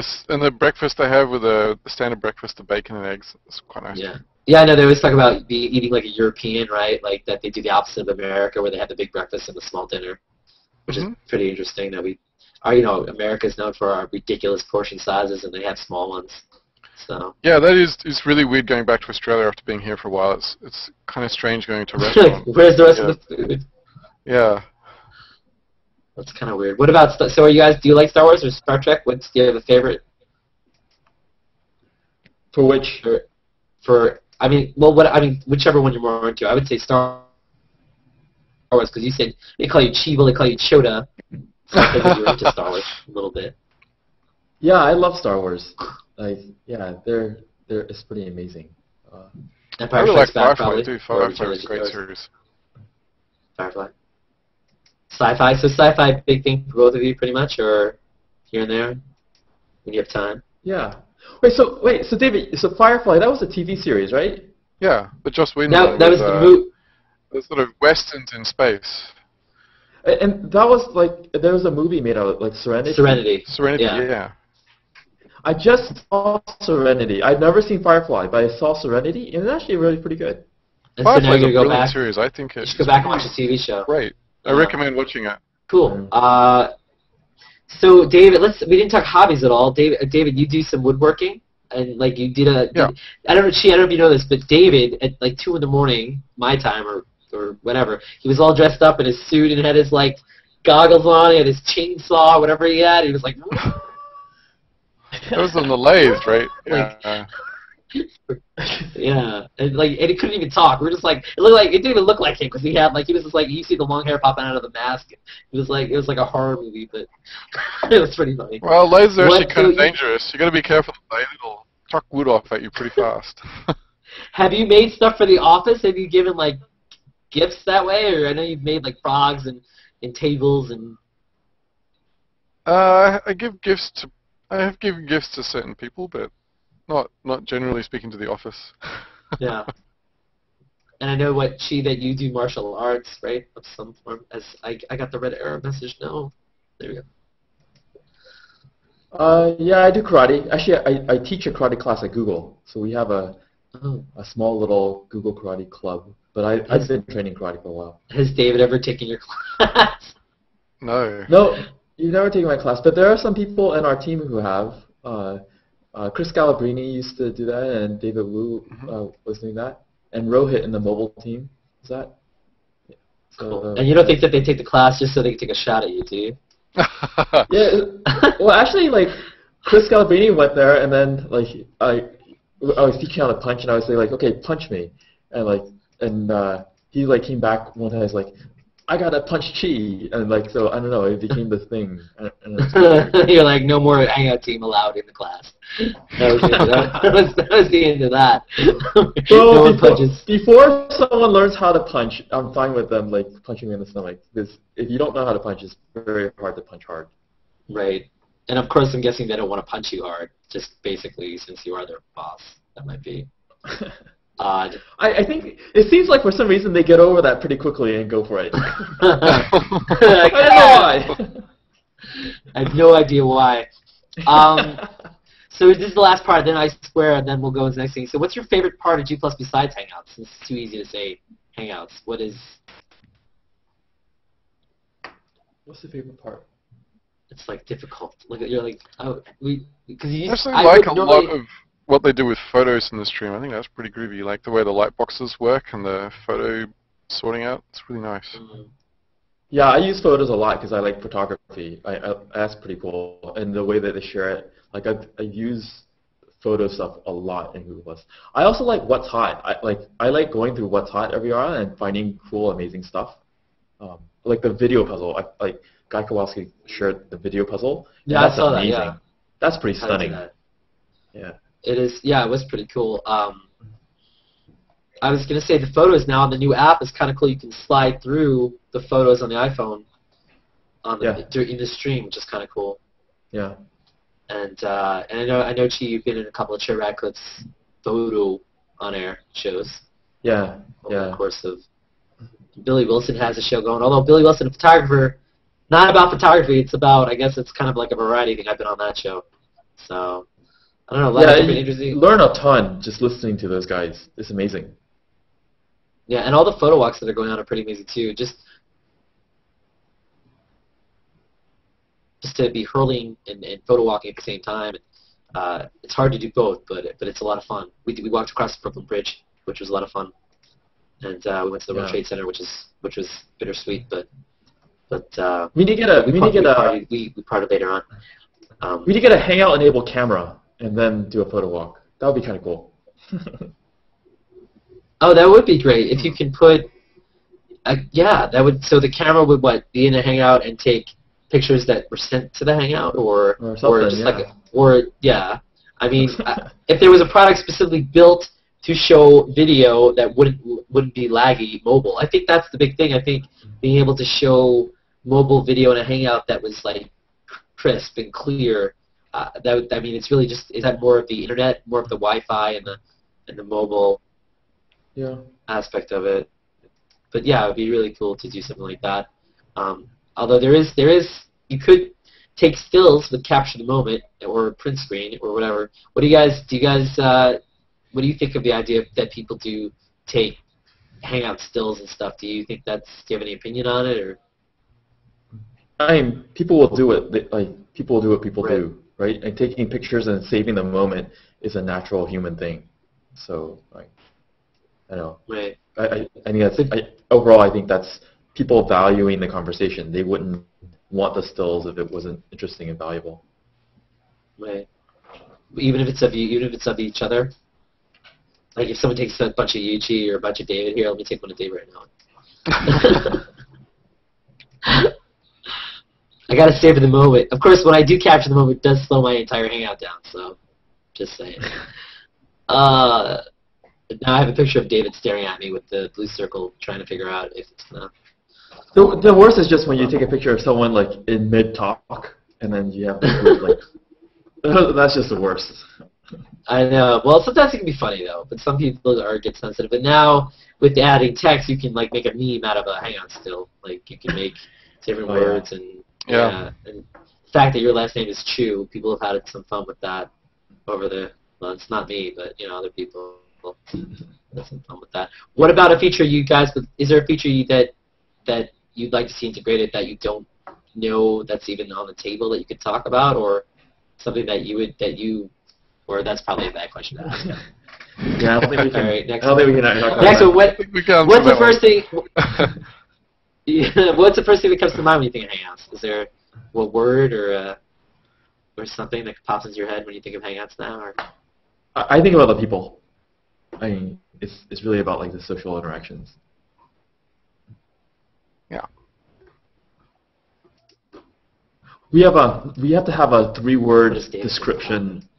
We have to have a 3-word description about for like what our mission is at Google. That's sort of in our company profile thing, and like mine is making it real.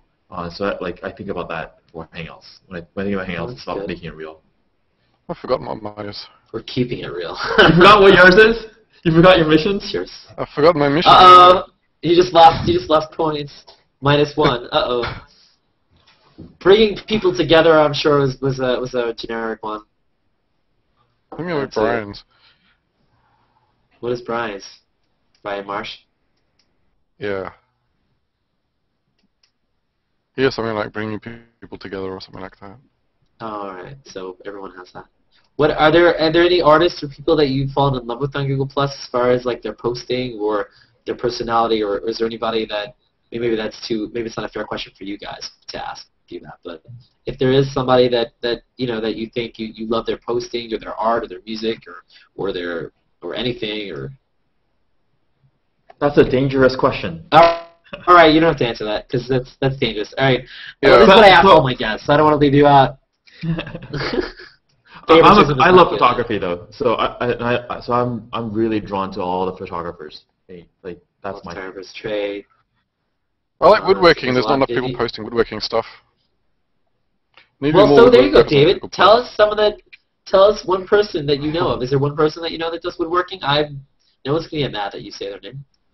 All right. Well, if you find it. So the Wood Whisperer is on Google+. He's always pretty good. All right. I'm sorry that I don't know who the Wood Whisperer is, but I didn't mean to disappoint Mark you. Spagnolo. All right. Hey, Mark Spagnolo. We'd love to see some of your work. I'm gonna go circle Mark Spagnolo. That was a recommendation. What about cat pictures, dog pictures, animated GIFs? Do you guys like them, hate them, care? Mostly just. Is that a dangerous question too? They're like, everything I ask is dangerous. They're okay. That's the answer. Okay. Yeah, they're there. Yeah, I kind of agree. I'm more fascinated by the people's reaction to them. I think it's interesting how people have strong feelings about like cat gifs and dog gifs and all that sort of stuff. Because at the end of the day, they're funny, and you go past them, and I think once you get to know someone, whether through Hangouts or the stream or vice versa, even if you're not into, like, let's say they post about woodworking. I'm not, David, don't hurt your feelings. I'm not into woodworking, but I like that you are into woodworking, and it's kind of cool to see what the final results are. You know what I'm saying? And it's cool to see the process, but I don't want to go out and carve some wood, you know? So I think that's really the thing, you know, like that you're into the people and what they do, and you're more interested, you know, in what they're going to do. What about Facebook? I know I've seen you on Facebook, Chee. What Facebook, Twitter, LinkedIn? Do you guys have accounts there? Were you using them? I mean, can you talk about that at all? I have account on most of them. Okay. I use some more than the others, but you know, I think it's whenever you're in the business, whatever business you're in, you should use your own product as well as competitor products. Like, you know, like lots of people on Google Plus have accounts who work at competing products. And that's fine. I mean, it's just part of the responsibility of being in the industry. Right? Right. It's normal, I think. What about you, David? Do you still have some accounts? I do. I have an account on LinkedIn and Facebook. I haven't used either of them very much though for a long, long time. Yeah, and I noticed, like, you know, Vic carries around his iPhone as well as Android, and it's only responsible to have. I mean, the fact that he has a Google Plus app, all the apps on Google are on iPhone too, so it makes sense for him to have that and other phones to test stuff. You know, and I'm sure. I mean, there are Google pages on Facebook. There's official pages, I think, as well. Maybe not. I don't know. And is there? I think there is, but maybe I don't know if they're official. Maybe not. What about? And do you have any favorite Google Plus story? And then we'll wrap up. Is there something that's happened on Hangouts that is a story that really warms your heart, or that you always tell people when talking about Hangouts, like an example, or that Rappaport kid doesn't leave us alone? There's the karaoke stuff that was lots of fun. Karaoke was fun. Yeah, it's interesting how people come to Hangouts. Some people will come in, and this is something to talk about. They'll come in with a guitar. They'll come in with a keyboard. They'll come in with a soundboard. They'll have a big microphone. They'll have, and you're always curious. There's been some interesting ones where I just dropped in on one Hangout once where there was just a whole bunch of people and they did a round-robin singing thing where they had the guitars and they sung and then they went on to the next person and they did some singing and went on to the next person. That was really fascinating. Yeah. Michael had a great one. There were a couple. I think there were two Hangout stories that have kind of warmed my heart. One was you might have heard this one. A kid who was shot in Kentucky in sort of a rural area, and the only surgeon there was a general surgeon, but the bullet had hit his spine, and he ended up getting a consult on a Hangout with three doctors, three spinal surgeons specialists in Chicago, who helped him do the surgery, and he ended up saving the kid from being paralyzed. So that's one. And then we had another. Yeah, we had a case. I think it was just before Christmas, and it was actually a Googler who had a hangout with his mom. His family had a sort of family hangout with his mom. His mom, I think, was in Europe, in Italy, I think. I forget where exactly. And like the family was all around the world, and they had a really fun time. The mom, who's actually a grandma, because of the kids, the grandkids, and all that, she like had reindeers on, and then she was like dancing around, and it was all kind of crazy and fun. And unfortunately, like the next day or the day after, she slipped and fell and was injured, and she went to the hospital but didn't make it through. And the last time that the family overall, except for those who were in Europe with her, but the last time the rest of the family had seen or talked to her was in the Hangout. I think that's pretty powerful. Wow. Yeah, it is pretty amazing to hear that. I didn't know about the story about the boy whose life was saved. And I know in the past people have like texted I am doctors or I am lawyers and asked for advice, but there's nothing like being in a video situation with someone, and it's something that actually becomes your friend, and then you feel comfortable being like, oh, that person does this. Let me see if they're willing to give me some advice or some help. But I think that it's amazing when you don't know the person and you haven't had that kind of relationship build up, and they help you, which is kind of cool. Which is a great aspect. Well, I can't thank you guys enough. I've taken up a lot of your time. We're gonna there are people. If you hang around a little bit longer, we'll do one more. We'll get Ryan. I know Ryan Crow wants in. I don't know if BJ wants in. Who else wants in to ask you some questions, and then you guys can jump out if you want to. And I'm sure all the people that are not watching my show will jump in afterwards and be like, "What's going on? There was a show. What are you talking about?" So, and that leads me to talk about. I mean, I think I've mentioned it before, having subscriptions for the shows, and I know there are pages and circles, but the idea that not necessarily knowing where or when this show will be, like having a more detailed aspect for an HOA. So if people I don't want to ever miss Matthew's show, I can always get an alert somehow through Plus or something that says, oh look, Matthew's show is starting in like a couple minutes, and this is where you tell me we can't talk about that, but we're probably working on that. All right, I got it. Yep, you knew the answer already. That's pretty good.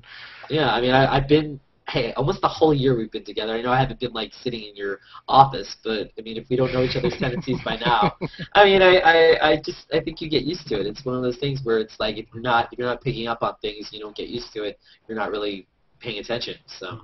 Yeah, in the recent past, I think most people kind of realize now, our focus for the on-air team has been on getting it to public release, and that's been a ton of work.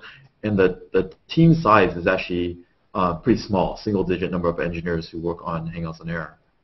But yeah, they've been really focused on getting us to public launch.